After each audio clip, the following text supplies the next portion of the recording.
ഞാൻ ഇന്ത്യൻ സർക്കാരിൻ്റെ തിരഞ്ഞെടുപ്പ് കമ്മീഷണറല്ല, മറിച്ച് ഇന്ത്യയുടെ തിരഞ്ഞെടുപ്പ് കമ്മീഷണറാണ്. ഒരിക്കലും ഭരിക്കുന്ന സർക്കാരിൻ്റെ ഭാഗമല്ല. ചിലപ്പോൾ ഞാൻ രാഷ്ട്രപതിയോട് മറുപടി പറയേണ്ടി വന്നേക്കാം, ചിലപ്പോൾ രാജ്യത്തെ ജനങ്ങളോട്, വലിയൊരർത്ഥത്തിൽ പാർലമെന്റിനോടും.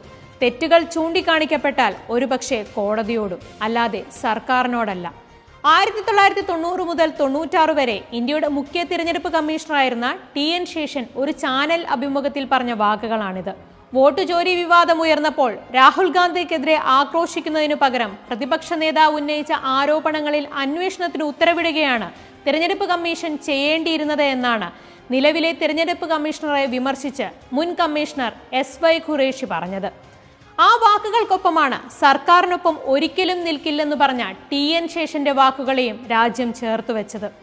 വെറും വാക്കുകൾ മാത്രമല്ല, അത്രയേറെ പരിഷ്കാരങ്ങളുമായാണ് രാജ്യത്തെ തിരഞ്ഞെടുപ്പ് ഏറ്റവും വിശ്വാസ്യതയോടെ അഴിമതിരഹിതമായി നടപ്പാക്കാൻ അദ്ദേഹം നടപ്പിൽ വരുത്തിയത്. അതുകൊണ്ട് തന്നെ ഇന്ത്യൻ തിരഞ്ഞെടുപ്പ് രംഗത്തെ പരിഷ്കാരങ്ങളുടെ കാരണഭൂതൻ എന്നാണ് TN ശേഷൻ അറിയപ്പെടുന്നത്. നിയമങ്ങൾ കർശനമാക്കി അദ്ദേഹം നടപ്പാക്കിയ 10 കൽപ്പനകൾ ഇന്നും ഇന്ത്യൻ തിരഞ്ഞെടുപ്പിന്റെ നട്ടെല്ലാണ്. തെരഞ്ഞെടുപ്പിൽ മാതൃകാ പെരുമാറ്റച്ചട്ടം കൊണ്ടുവരികയും നിർബന്ധമാക്കുകയും ചെയ്തു അദ്ദേഹം. കള്ളവോട്ടും ക്രമക്കേടുകളും തടയാൻ ബൂത്തുകളിൽ വീഡിയോ റെക്കോർഡിങ്ങിന് തുടക്കമിട്ടു. വോട്ടർമാർക്ക് തിരിച്ചറിയൽ കാർഡ് നിർബന്ധമാക്കുകയും സ്ഥാനാർത്ഥികളുടെ ചെലവിന് പരിധി നിർബന്ധമാക്കുകയും ചെയ്തു. തിരഞ്ഞെടുപ്പ് നാളുകളിൽ മദ്യവിൽപ്പനയും പണം വിതരണവും വിലക്കി. ഉച്ചഭാഷണ ഉപയോഗത്തിന് നിയന്ത്രണം ഏർപ്പെടുത്തി. ജാതിയുടെയും മതത്തിന്റെയും പേരിൽ വോട്ട് ചോദിക്കുന്നതും ജാതിമത സ്ഥാപനങ്ങൾ തിരഞ്ഞെടുപ്പിൽ ഇടപെടുന്നതും വിലക്കി. സ്ഥാനാർത്ഥികൾ വരുമാന വിവരങ്ങൾ പത്രികയ്ക്കൊപ്പം സമർപ്പിക്കണമെന്ന വ്യവസ്ഥ നിർബന്ധമാക്കി.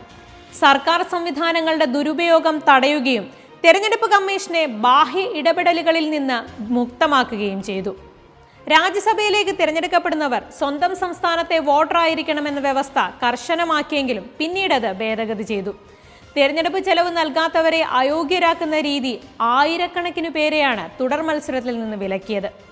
ഇത്രയൊക്കെ പരിഷ്കാരങ്ങൾ നടപ്പാക്കിയെങ്കിലും ഒരു പരിഷ്കാരവും ഞാനായി സൃഷ്ടിച്ചില്ല, എല്ലാം 1952 നിയമത്തിൽ എഴുതി വെച്ചിട്ടുണ്ട്, അത് പാലിക്കുക മാത്രമേ ഞാൻ ചെയ്തിട്ടുള്ളൂ എന്നാണ് അദ്ദേഹം പറഞ്ഞത്.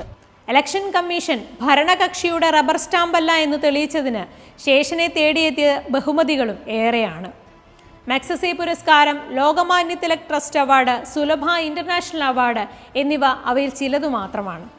തന്റെ 6 വർഷത്തെ തെരഞ്ഞെടുപ്പ് കമ്മീഷണറായുള്ള ഔദ്യോഗിക ജീവിതത്തിൽ ഇന്ത്യയിലെ തിരഞ്ഞെടുപ്പ് സംവിധാനത്തെ ഒന്നാകെ വൃത്തിയാക്കുന്നതിലും അഴിമതിരഹിതമാക്കുന്നതിലും ആർക്കെതിരെയും മുഖം നോക്കാതെ നടപടിയെടുക്കുന്നതിലും ശേഷൻ ഒരു വിട്ടുവീഴ്ചയും കാണിച്ചില്ല.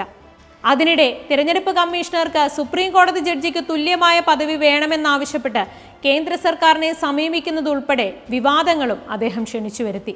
തിരഞ്ഞെടുപ്പ് കമ്മീഷണറായുള്ള ശേഷന്റെ കാലയളവ് തിരഞ്ഞെടുപ്പ് കമ്മീഷന്റെ ചരിത്രത്തിലെ വഴിത്തിരിവായിരുന്നുവെന്നാണ് മുൻ മുഖ്യ തിരഞ്ഞെടുപ്പ് കമ്മീഷണറായ TS കൃഷ്ണമൂർത്തി പറഞ്ഞത്. തിരഞ്ഞെടുപ്പ് കമ്മീഷന്റെ ചരിത്രം രചിക്കുമ്പോൾ അതിനെ 2ആയി തരംതിരിക്കണം. തിരഞ്ഞെടുപ്പ് കമ്മീഷൻ സർക്കാരിന്റെ ഭാഗമായി പ്രവർത്തിച്ചുകൊണ്ടിരുന്ന ശേഷന് മുൻപുള്ള കാലവും കമ്മീഷൻ സ്വതന്ത്രമായി പ്രവർത്തിക്കാൻ ആരംഭിച്ച ശേഷനു ശേഷമുള്ള കാലവും എന്നായിരുന്നു അദ്ദേഹത്തിന്റെ വാക്കുകൾ. ശേഷനെ പോലെ ഒരാൾ ഇപ്പോൾ തിരഞ്ഞെടുപ്പ് കമ്മീഷനിൽ ഉണ്ടായിരുന്നെങ്കിൽ എന്ന് നാം ചിന്തിക്കുമ്പോൾ അതിനർത്ഥം ആ സംവിധാനത്തിൽ മുഖം നോക്കാതെ നടപടിയെടുക്കാൻ ശേഷിയുള്ള ഒരാളുടെ ആവശ്യമുണ്ടായിരിക്കുന്നു എന്നാണ്.